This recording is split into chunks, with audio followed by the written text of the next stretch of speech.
Long ago, in the land of golden sand and the Grand Nile River, there lived a boy named Thutmose. He would grow up to be Thutmose III, one of the greatest pharaohs of ancient Egypt. Thutmose was not always expected to be a powerful king. When he was born, his father, Pharaoh Thutmose II, ruled Egypt. However, after his father died, Thutmose was still very young. So his stepmother, the clever Queen Hatshepsut, helped rule Egypt as his regent, and eventually as pharaoh herself. Thutmose had to wait until he was old enough to wear the double crown and become king in his own right. As Thutmose grew up in the royal palace, he learned about the gods, the secrets of reading and writing, and the skills of soldier. He studied how to fight, lead an army, and use a bow and chariot. Egypt was his classroom, and the riches of the Nile Valley were his playground. When Queen Hatshepsut died, Thutmose was finally old enough to rule alone. He became Pharaoh Thutmose III. But he was not content just to sit on his throne and wear beautiful jewelry.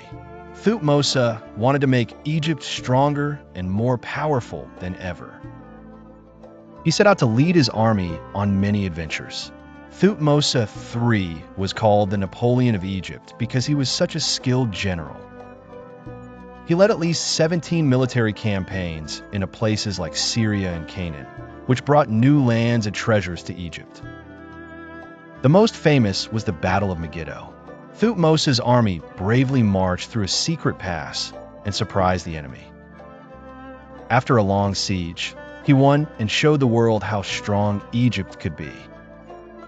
But Thutmose was not just interested in war. He was a builder too.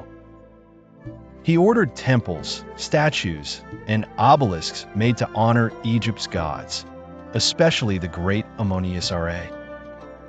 Some of these monuments still stand today. At the Temple of Karnak, you can see tall obelisks and walls covered with stories about his victories. Thutmose also loved nature. In his gardens, he collected rare plants and animals from lands he visited. Egyptian artists drew pictures of these strange new plants, such as myrrh trees, for people back home to see. He ruled Egypt for over 50 years, a very long time for a king. From a boy waiting in the shadows, he became a king whose name would never be forgotten. When Thutmose III died, he was buried in a secret tomb in the Valley of the Kings, surrounded by treasures for his journey to the afterlife. Today, Thutmose III is remembered as the warrior pharaoh who led Egypt to greatness, the builder who left temples as reminders of his reign, and the clever ruler who made Egypt one of the most powerful lands of the ancient world.